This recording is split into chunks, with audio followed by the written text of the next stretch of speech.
시청자 여러분 안녕하십니까? 오늘 TJB 8시 뉴스는 영면에 든 고 김하늘 양의 명복을 빌며 시작하겠습니다. 자신의 학교 스승에게 목숨을 잃은 하늘 양의 발인식은 멈추지 않는 눈물 속에 엄수됐습니다. 하늘 양을 떠나보내며 마지막 인사를 나눈 유족들은 아이를 지켜주지 못했다며 오열했고 지역의 시민들은 이제는 행복하길 바란다며 마지막 가는 길을 배웅했습니다. 박범식 기자의 보도입니다. 초등학교 안에서 교사에게 피살당한 하늘 양의 발인식. 여느 초등학교 아이들과 다를 것 없이 아이돌과 축구를 좋아했던 아이였지만 영정사진 속에서 환하게 웃고 있는 하늘 양을 더 이상 볼 수 없습니다. 유족들은 아이가 탄 차량을 차마 보낼 수 없습니다.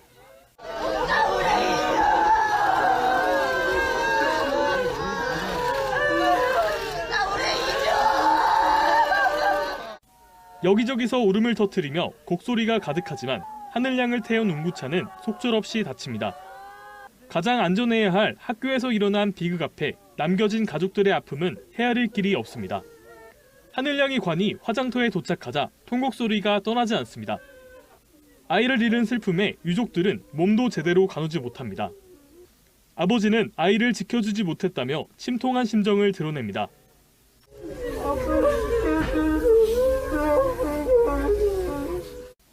평소 다니던 초등학교 앞에서도 짧은 생을 살다 간 하늘 양을 위해 시민들이 애도의 편지를 묶어 마음을 전합니다. 따뜻한 음식도 놔두며 하늘 양의 넋을 위로합니다. 초등학교 현관 앞에 차려진 합동분향소를 찾아온 사람들은 하늘 양이 천국에서는 행복했으면 좋겠다고 기원합니다. 그곳에서는 많이 속상하지 말고 아프지 말라고 그렇게 해주고 싶습니다. 그곳에서는 이제 행복하게 잘 살기를 이 아줌마가 바래줄게. 지역 학부모 단체들은 아이를 살해한 이번 범행은 계획범죄라며 가해구사의 엄벌을 촉구했습니다. 한 거는 이거는 계획이 아니고서는 우발적인 절대 될 수가 없는 사건이죠. 이거는 정말 엄중한 벌이 있어야 된다고 저는 생각이. 영결식 후 고인이 된 하늘 양은 대전 추모공원에서 영문에 들어간 가운데 합동분향소는 내일 오후 5시까지 운영됩니다. TJB 박범식입니다. 건양대학교 병원이 3천만 원 상당의 고 김하늘 양 장례 비용 전액을 지원하기로 결정했습니다. 지난 10일 숨진 하늘 양의 빈소는 건양대병원 장례식장에 차려졌고 오늘 오전 9시 30분 발인 때까지 이어졌습니다. 건양대병원 측은 지역사회 대학병원으로 깊은 애도의 마음을 담았다며 이번 결정으로 유가족이 슬픈 시간을 잘 이겨낼 수 있기를 기원한다고 전했습니다. 사실 늦어도 많이 늦었다는 아쉬움이 있지만 하늘 양 사건 이후 대전시 교육청이 대책을 내놨습니다. 살해 교사가 6개월 휴직 뒤 소견서만으로 3주 만에 복귀한 하늘 양의 사례가 되풀이되지 않도록 앞으로 정신질환 등을 앓는 고위험군 교사는 복직 시 별도 심의 절차를 반드시 거치기로 한 겁니다. 한편 중환자실에 있는 40대 가해 교사의 건강 상태는 여전히 호전되지 않아서 그날에 보다 정확한 진실을 가리는 일도 늦어지는 데다 체포영장 집행도 하염없이 늘어만지고 있습니다. 이수복 기자입니다. 컴퓨터 커버 곳곳이 금해가 있고 본체는 부서져 박살났습니다. 김하늘 양을 숨지게 한 40대 교사가 범행 닷새 전 부순 겁니다. 교사 A씨는 책상 위에 칼과 가위 등 위험 도구를 올려두고 청테이프를 떼었다 붙였다를 반복하는 등 이상 행동도 보였습니다. 심한 우울증을 앓고 있던 A씨는 휴직 21일 만에 정상 근무가 가능할 것으로 보인다는 진단소견서 하나만으로 복직했습니다. 앞으로 대전에서 이 교사와 같이 정신질환이나 심리적으로 직무 수행이 어려운 고위험군 교사가 질병휴직 후 조기 복직할 때에는 반드시 질병휴직위원회를 개최해야 합니다. 의료 전문가와 법률 전문가가 포함된 위원들이 정상 근무가 가능할지 심의하는 겁니다. 또 고위험군 교사가 2번 이상 질병휴직 후 복직할 때에는 의료 전문가 중 정신과 전문의 1명을 반드시 위원으로 포함해 질환교원심의위원회에서 심사를 받아야 합니다. 질환교원심의위원회에서 치료를 권고받은 교사에게는 치료비 100만 원을 지원하기로 했습니다. 일반 교사들도 초기 심리 상담 뒤 의학적 치료가 필요하면 50만 원까지 지원할 예정입니다. 경찰 수사도 계속 진행 중입니다. 대전경찰청 전담수사팀은 하늘 양을 숨지게 한 교사 A씨의 정확한 범행 동기를 수사하기 위해 프로파일러 5명을 투입했습니다. 범죄 행동을 분석해 범죄 당시 A씨의 심리 상태와 계획범죄 여부 등을 수사할 계획입니다. 또 가해교사가 사용하던 컴퓨터를 추가 압수수색하는 한편 차량 블랙박스와 사건 현장 인근 CCTV 분석도 함께하고 있습니다. A씨는 여전히 조사를 받을 수 있을 만큼 호전되지 않아 체포영장 집행이 어려운 것으로 전해졌습니다. 하늘양 유가족에 대한 신상 털기와 악성 비방이 이어지는 것과 관련해 전담 수사팀은 악성 게시글 138건을 삭제, 차단하는 한편 유족 명예훼손 등의 혐의로 3건에 대해 입건 전 조사하는 등 강하게 대응하고 있습니다. TJB 이수복입니다. 그런데 교육부는 이미 2022년 안전한 돌봄 교실을 만들겠다며 교실 출입구에 최소 100만 화소짜리 CCTV 설치를 권고했습니다. 그런데 저희가 취재한 결과 하늘양 사건이 일어난 초등학교엔 15대 CCTV가 있었는데 단 한 대를 제외하고 모두가 학교 외부만 찍고 있었습니다. 숨진 하늘양은 돌봄 교실과 아주 가까운 시청각실 창고에서 발견됐는데 돌봄 교실은 물론 복도 등에 CCTV가 없어 골든타임을 놓쳤다는 지적이 나오고 있습니다. 조영준 기자입니다. 돌봄 교실을 나선 뒤 사라진 하늘양이 고작 20m 떨어진 시청각실에서 발견되기까진 1시간 20분이 걸렸습니다.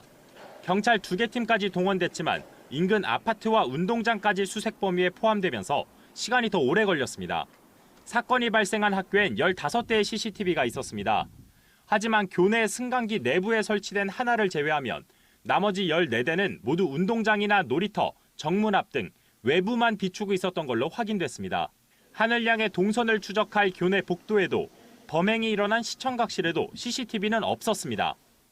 학교 외부에는 CCTV가 있는데 범행 장소라든가 교실, 복도에는 CCTV가 없는 것으로 확인이 됩니다.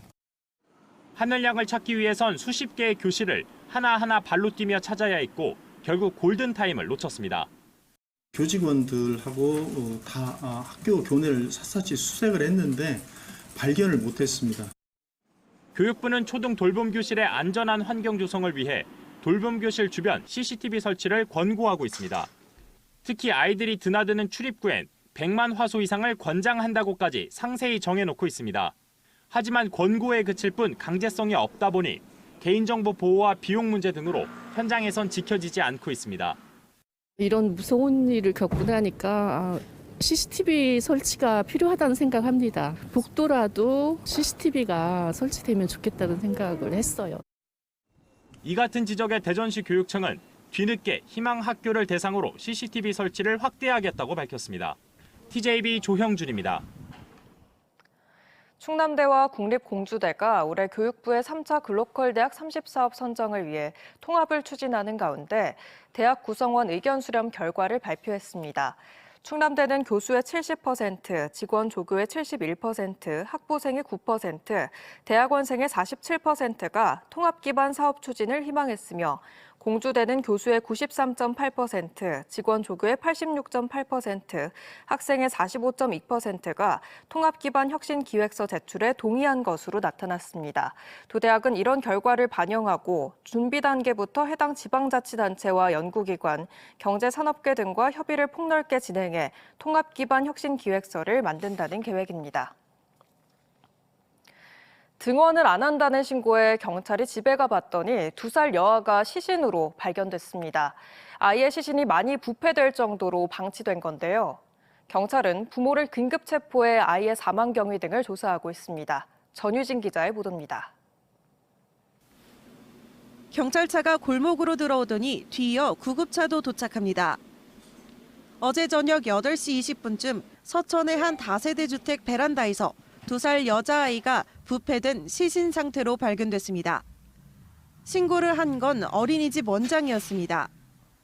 숨진 아이가 어린이집을 지난해 7월 그만둔 뒤 어디로 갔는지 몰라 지역 어린이집 원장들끼리 이야기를 나누다가 어디에도 가지 않은 것을 파악하고 오후 3시쯤 서천군청에 신고했습니다. 이후 서천군청은 곧바로 아이의 집에 전화를 했지만 받지 않았고 찾아간 집에도 인기척은 없었습니다. 어렵게 아버지와 통화가 연결됐지만 아이가 병원에 있다고 말하는 게 의심스러워 경찰에 신고했습니다. 결국 경찰과 소방을 대동한 끝에 집안에 있던 아이의 부모가 스스로 문을 열었고 경찰은 이들을 현장에서 긴급 체포했습니다. 아이의 아버지는 지적장애로 장애 2급을 앓고 있는 것으로 알려졌고 기초수급 생계급여 등으로 생활한 것으로 파악됐습니다. 주민들은 평소에 부부끼리 다툼이 잦았고 지난해부터 아이가 보이지 않았다고 이야기했습니다. 작년 가을에 내가 뭐를 하는데 아기가 안 보이더라고. 그래서 그 엄마 보고 아기가 왜 안 보여 요새? 그런 게 저 엄마가 킨데. 서천경찰서는 발견된 시신이 사망한 지 오래되어 부패가 심한 상황이라며 사망 원인부터 조사하기로 했습니다. 또 생전에 아이가 다녔던 어린이집 원장에게 퇴소 이유 등을 확인할 예정입니다. 경찰은 국가수 부검을 통해 정확한 사인을 찾는 한편 이들 부부에 대한 구속영장 신청을 검토하고 있습니다. 이와 함께 경찰은 지난해 미숙아로 태어나 병원에 입원 중인 동생에 대해서도 보호 조치를 검토하고 있습니다. TJB 전유진입니다. 2025 논산시 농식품 해외 박람회 행사가 인도네시아 자카르타에서 화려한 개막식으로 문을 연 가운데 오는 16일까지 이어지고 있습니다. 이번 행사는 논산 딸기 등 논산에서 생산된 다양한 농식품의 해외 시장 개척을 위해 마련됐으며 논산 딸기 시식과 판매 행사와 함께 만두 등 K푸드 매장이 운영되며 특히 한복과 한국 전통놀이 등 한국문화 체험존도 설치됐습니다. K푸드뿐만 아니라 다양한 한국 문화 체험이 인기를 끌면서 개막식 첫날에만 8만 5천 명의 자카르타 시민들이 행사장을 찾는 등 박람회 행사의 성공을 예고했습니다. 카이스트가 2025학년도 학위 수여식을 진행한 가운데 박사와 석사, 학사 등 총 3,144명이 학위를 받았습니다.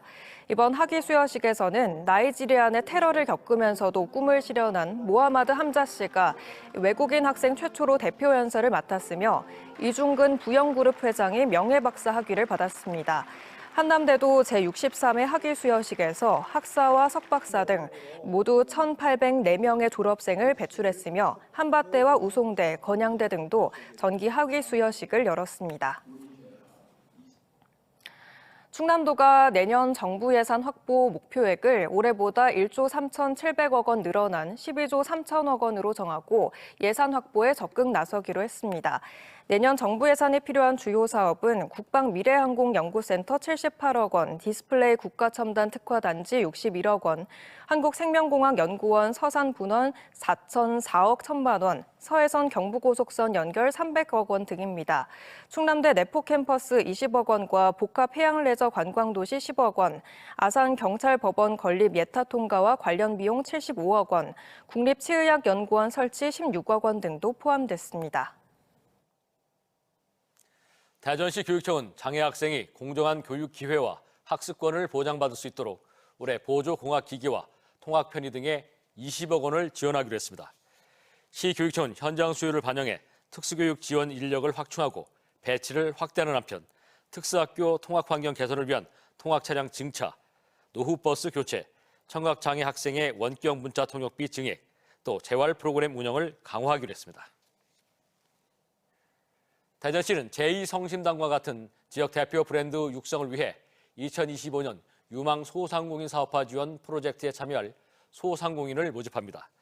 모집 기간은 다음 달 12일까지로 대전에서 3년 이상 사업장을 운영 중인 소상공인 가운데 4개 업체를 지원합니다. 선정된 업체는 2차례에 걸쳐 최대 4,500만 원의 지원금을 받을 수 있으며 상품 개발과 기술 개발, 설비 대여, 마케팅 등의 지원금을 사용할 수 있습니다. 대전지법 형사 7단독은 지난 2021년부터 2년여간 대전 등에 체류 중인 베테랑 남성 등을 상대로 포경수술 등 불법 의료 행위를 한 혐의로 베트남 국적 불법 체류자 20대 A씨에게 징역 1년에 집행유예 2년을 선고했습니다. 재판부는 무면허 의료 행위는 국민 건강에 중대한 위해를 발생시킬 수 있다면서도 범행을 인정하고 반성하는 점 등을 종합적으로 고려해서 판시했습니다. 어제 오전 10시쯤 태안 고남면의 한 태양광 발전시설에서 불이 나 변전 설비 한 세트가 소실돼 소방서 추산 1,000만 원의 재산 피해가 발생했습니다.